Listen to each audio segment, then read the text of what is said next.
Good morning. How are you all? I hope all of you are doing well.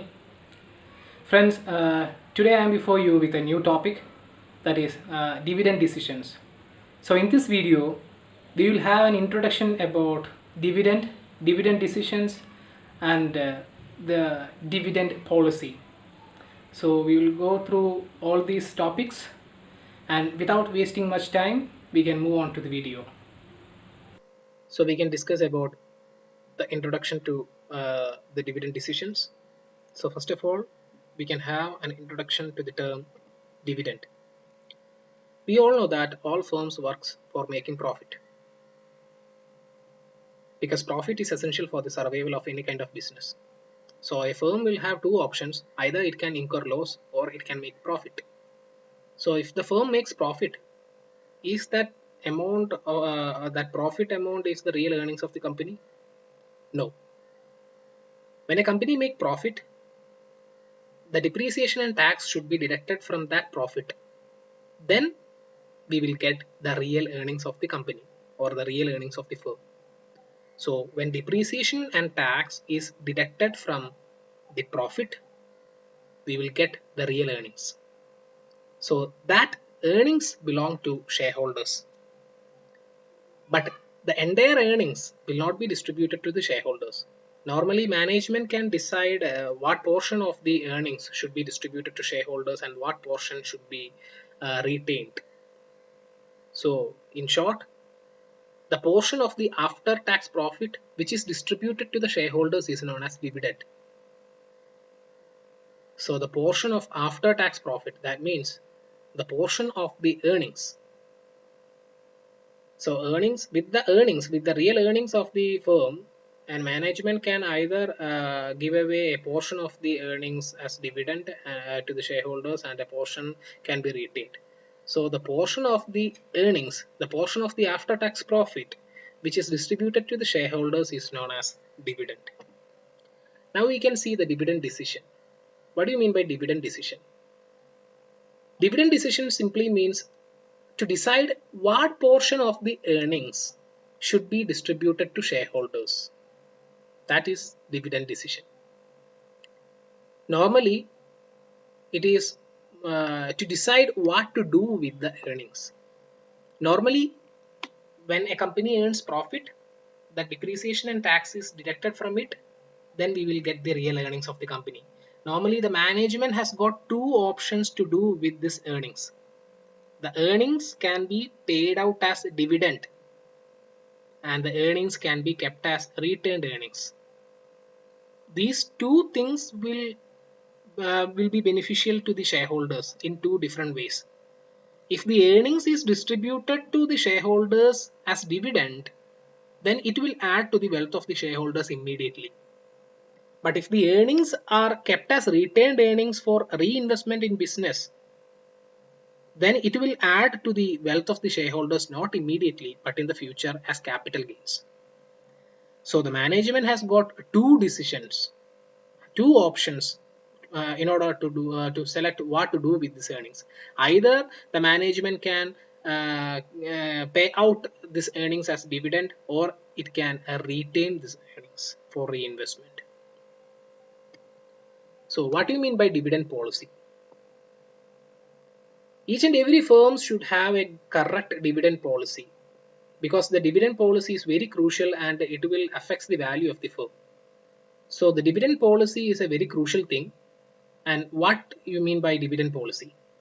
It is a policy that determines how much portion of the earnings should be distributed to the shareholders as dividend, and how much portion should be retained for reinvesting in the business as retained earnings. So there are two options: dividend and retained earnings. So after making profit, the depreciation and tax is deducted from it to get the real earnings. So the management has got two options: either it can pay the whole amount as dividend, either it can pay the whole either it can retain the whole earnings. So normally every management will have a dividend policy, and the dividend policy will determines how much portion of the earnings should be distributed as dividend and how much portion should be retained for reinvestment in the business. So wisely choosing how much portion to be distributed and how much portion to be retained for reinvestment. This is a crucial decision which is be affected by many factors. So that's why the dividend policy is very much important. So in short, the allocation of the earnings between dividend and retained earnings is known as dividend policy.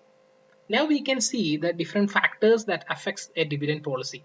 There are many factors affecting the dividend policy. That means what portion should be given as dividend or what portion should be retained for reinvestment. There are internal factors and external factors. First of all, we can see the internal factors. There are stability and size of earnings, liquidity, investment opportunity and shareholder preference, attitude of management towards control, past dividend rates, ability to borrow, etc. So the internal is the stability and size of the earning. If a firm is having a stable and a good amount of earnings, that means they are getting a stable income. So they can have a liberal dividend policy.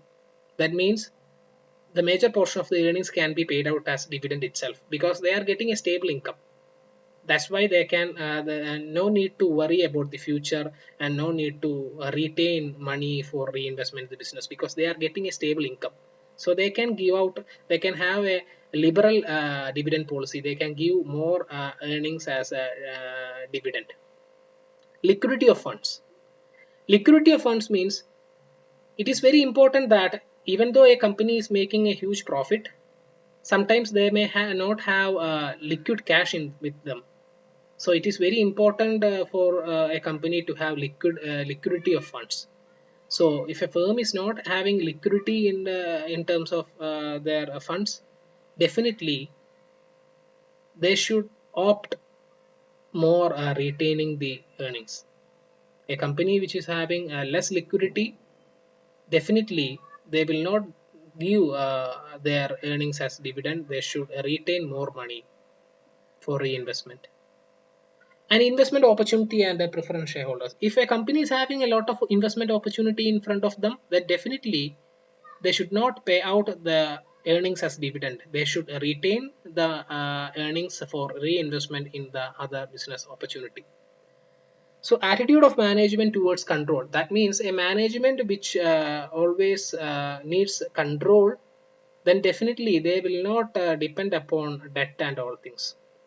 So they will try maximum to uh, always have a control over the management and always have a control over the money in the management. So they will not opt much of the debt. So for the future investment opportunity, they always prefer in retaining the money. Only if there is a shortage of fund, the management may have to opt debt options. And if a management opting debt option, then definitely they are losing control. So a management who needs much control, then definitely they will not prefer debt for investing in their business.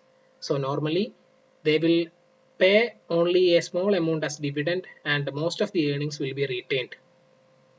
And past dividend rates is another factor. It also should be considered while deciding the dividend policy. The dividend rates at which the rival companies is giving dividend should be also considered, and it also affects the dividend policy. And the ability to borrow, that's another important factor. The well-reputed company and multinational companies, definitely they will have the ability to borrow more money, but the new or starting ventures will not have that much ability to borrow money. So those firms who can have much of the money borrowed, those firms which have the ability to borrow more money, can have a liberal dividend policy because they will not have any insufficiency of fund, because whenever the fund is required, they can opt to borrow money. They will get it. So therefore they are not worried about that. So they can have a liberal dividend policy. They can pay much of the earnings as dividend and only small money is retained. While a firm which is not having that much money to if a firm which is not having the ability to borrow much money, then definitely they should retain more money for reinvesting because they are not getting the option to borrow money. So they should have a stringent dividend policy. Now we can move on to the external factors. There are many external factors like corporate tax, trade cycle, legal requirement, conditions of the market, capital market, general state of economy. So regarding the corporate tax, regarding the corporate tax, if heavy rates of taxation are there, then definitely it will reduce the profit available to the shareholders. Consequently, the rate of dividend is also affected. So if heavy rates of taxation are imposed, then definitely the profit is decreased, so that the rate of dividend is affected. So the dividend which is paid will be minimized and more money will be retained. Regarding the trade cycle, definitely if a company is having a longer trader cycle, then definitely the need for money will be more. So a dividend will not be paid much, more money will be retained for reinvestment. Regarding the legal requirement, there are many things which is required for the dividend declaration. Some legal restrictions are the dividend can be paid out of profit and not out of the capital. So the dividend should be declared and it should be paid out of the profit itself. It should not be paid out of the capital. And the company can declare and pay dividend out of the past year's profit. And the third one, at least 10% of the profit must be transferred to reserve and only the rest of the amount should be paid as dividend. And the dividend is payable in cash or in any other forms. These are the general legal requirements. So we want to follow all these legal requirements, and these legal requirements will definitely affect the dividend policy. And next is point is the condition of the capital market. If the capital market is comfortable and then the funds may be raised from different sources without much difficulty. If the capital market conditions are good and okay, then we can easily raise money from different sources. In that condition, the company can have a liberal dividend policy. Much money can be paid as dividend. Then no worry to retain more money for reinvesting, because we can raise finance from any of the sources because the capital market condition is good. And the next point is general state of economy. The general state of economy means if the firm, if the when the state of economy is uncertain, then the firm may maintain a low dividend payout policy. Sometimes the general state of the economy is very much unstable, and sometimes it may be stable. Now, in the present condition regarding the outbreak of coronavirus, we can say that our economy is not at all in a stable or in a stable position. So, in this kind of situations, most of the companies will not prefer to pay the dividend. They will always retain the earnings for reinvestment in the business. So these are the main factors that will affect the dividend policies. There are internal factors and external factors. So that's all about an introduction to the dividend decisions. Now I hope the concept of dividend decisions, and dividend policy is clear to you people. And in the next video, we can come up with the new topic, that is dividend policies, different types of dividend policies, and the different types of dividend. So see you in the next video. Take care. Thank you.